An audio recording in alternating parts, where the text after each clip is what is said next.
नमस्कार, आप सभी का मैं स्वागत करता हूं एक कोशिश हमारे साथ में। आज बहुत दिन बाद इस व्हाइट बोर्ड का यूज़ कर रहा हूं और अब मैं आशा करता हूं और आप लोगों ने चाहा तो लगातार व्हाइट बोर्ड का मैं यूज़ करता रहूंगा आगे भी।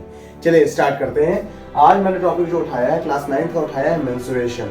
बहुत ही इंपॉर्टेंट टॉपिक है बेटा, और ये ऐसा टॉपिक है जो कि आपको लगातार कंटिन्यू अब मिलना ही वाला है, तो इससे आपका पीछा नहीं छूटेगा, इसलिए इसको पढ़ना भी बहुत इंपॉर्टेंट है। तो चलिए इस टॉपिक को कवर करने से पहले कुछ इंपॉर्टेंट फॉर्मूलेज हैं, उनको आज मैं इन वीडियो में लेके चलूंगा। उन फॉर्मूले को आप देखेंगे और कोशिश करेंगे आप उसको पूरा रिवाइज करके रखेंगे। जो नेक्स्ट वीडियो आएगा वो इसका इम्प्लीमेंट करते हुए इसके ऊपर जो क्वेश्चंस होंगे उसके ऊपर होगा।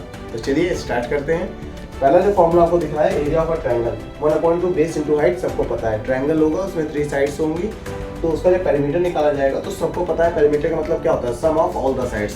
तो कितना हो जाएगा a + b + c।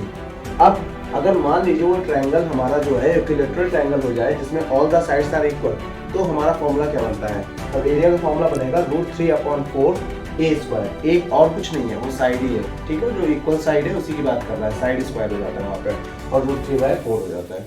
अब इसका पेरीमीटर क्या बनेगा, क्योंकि तीनों साइडें ए रहेंगी तो हो जाएगा 3a, a + a + a 3a।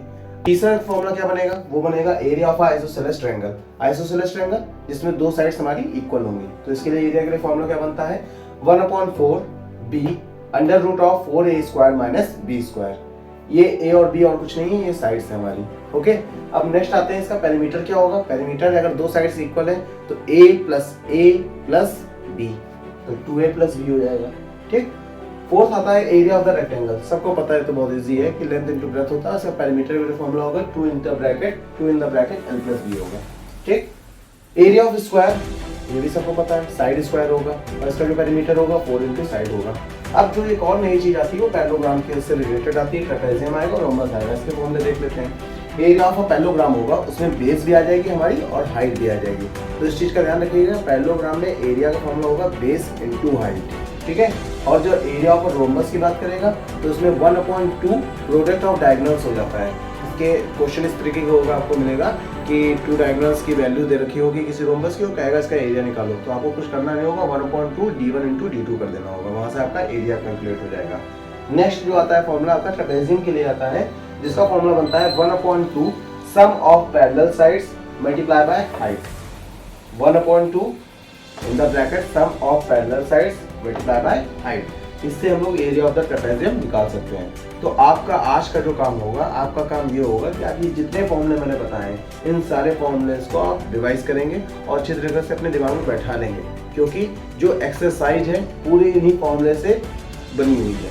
जब आप क्वेश्चन को देखेंगे तो आपके दिमाग में तुरंत स्ट्राइक कर जाना चाहिए कि इस पर्टिकुलर क्वेश्चन के लिए आपका कौन सा फॉर्मूला यहाँ पर इम्प्लीमेंट होने वाला है। तो आशा करता हूँ कि मैं जो भी बातें बता रहा हूँ सारी आपके दिमाग में जा रही होंगी और आप अच्छे से इन सारे फॉर्मूले को रिवाइज करेंगे।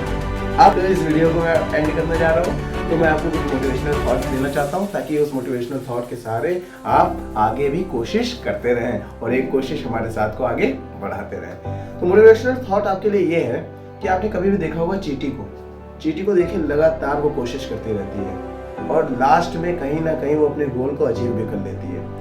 हमें चींटी की तरह बनना है, साइज में भले ही छोटे हम रहें, लेकिन हमें उतनी ही कर्मठता और उतनी ही लगन के साथ अपने कार्य में लगातार तत्पर रहना है, क्योंकि चींटी हमें सब कुछ सिखा देती है कि किस तरीके से इस संसार में बिना किसी की बातें सुने हमें लगातार कर्म करते रहना है।